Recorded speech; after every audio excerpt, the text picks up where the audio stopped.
നമസ്കാരം, എല്ലാ കുട്ടികൾക്കും ഗിരീഷ് സാറാണ്.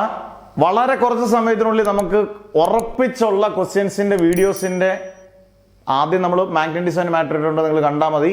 ഈ ചാപ്റ്റർ പഠിച്ചാൽ ഇലക്ട്രോ മാഗ്നറ്റിക് ഇൻഡക്ഷൻ, അതായത് സെക്കൻഡ് ടൈമിലെ രണ്ടാമത്തെ ചാപ്റ്റർ നമുക്ക് കരുതാവുന്ന ചാപ്റ്ററാണ്. ആറാമത്തെ ചാപ്റ്ററാണ് ഫിസിക്സിലെ ഇലക്ട്രോ മാഗ്നറ്റിക്. ഒരു 8 മുതൽ 10 മാർക്ക് വരെ പ്രതീക്ഷിക്കാം ക്രിസ്മസ് പരീക്ഷയ്ക്ക്.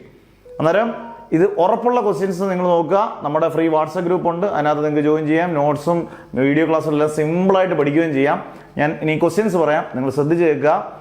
ഇലക്ട്രോ മാഗ്നറ്റിക് ഇൻഡക്ഷൻ, അത് തന്നെ വേണമെങ്കിൽ ഒരു ക്വസ്റ്റ്യൻ ആയിട്ട് ചോദിക്കാം. എന്താണ് electro magnetic induction? Laws, LAWS, laws of electro magnetic induction. Electro magnetic 2 നിയമങ്ങൾ പഠിച്ചിരിക്കണം നിർബന്ധമായിട്ടും. ഫാരഡേസ് ലോയും ലെൻസസ് ലോയും. അതിനകത്ത് ലെൻസസ് ലോയും ലോ ഓഫ് കൺസർവേഷൻ ഓഫ് എനർജിയും തമ്മിലുള്ളൊരു ബന്ധം എന്താണ്, റിലേഷൻ എന്താണെന്ന് ചോദിച്ചു കഴിഞ്ഞാൽ, mechanical energy is converted into electrical energy. നമുക്ക് കറണ്ടാണ് വേണ്ടത്, നമ്മൾ അത് മൂവ് ചെയ്യുമ്പോഴാണ്, അതായത് മാഗ്നറ്റ് മൂവ് ചെയ്യുമ്പോഴാണ് നമുക്കതിൻ്റെ ഫ്ലക്സ് ചേഞ്ച് ചെയ്ത് EMF ഉണ്ടായി കറണ്ട് കിട്ടുന്നത്. അന്നേരം mechanical energy is converted into electrical energy. അതുകൊണ്ടാണ് law of conservation of energy ആയിട്ട് ലെൻസസ് ലോയ്ക്കുള്ള ബന്ധം. അത്രയും മാത്രം എഴുതിയ 2 മാർക്കാണ്.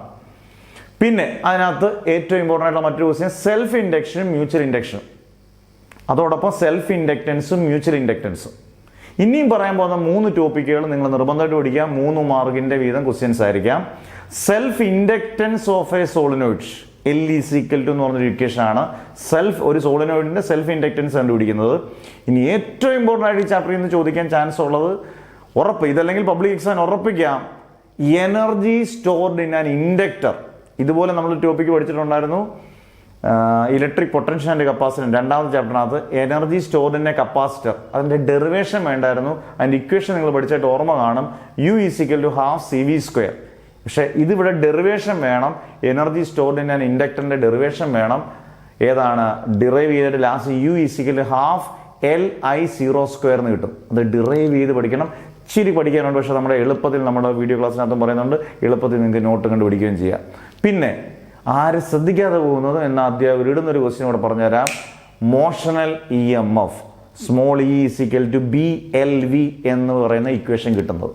ഇത്രയും പഠിച്ചുകൊണ്ട് പോകും മക്കളെ. 8 മാർക്ക്, 8 മുതൽ 10 മാർക്ക് വരെ നമുക്ക് ഉറപ്പിച്ച് പഠിക്കാം. അന്നേരം മാക്സിമം ഷെയർ ചെയ്യുക, സബ്സ്ക്രൈബ് ചെയ്യാനുള്ളവർ സബ്സ്ക്രൈബ് ചെയ്യുക. ഇങ്ങനെയുള്ള വീഡിയോസ് നിങ്ങൾക്ക് ഉപകാരപ്പെടും എന്നുള്ള സംശയം വേണ്ട. ഇത് ക്രിസ്മസ് പരീക്ഷയ്ക്ക് മാത്രമല്ല, പബ്ലിക് എക്സാമിനും അല്ല. അന്നേരം അടുത്ത AC എന്ന് പറയുന്ന ചാപ്റ്ററായിട്ട് മാഷ് പെട്ടെന്ന് വരും. പഠിക്കുക, നല്ല മാർക്ക് മേടിക്കുക. Never ever give up.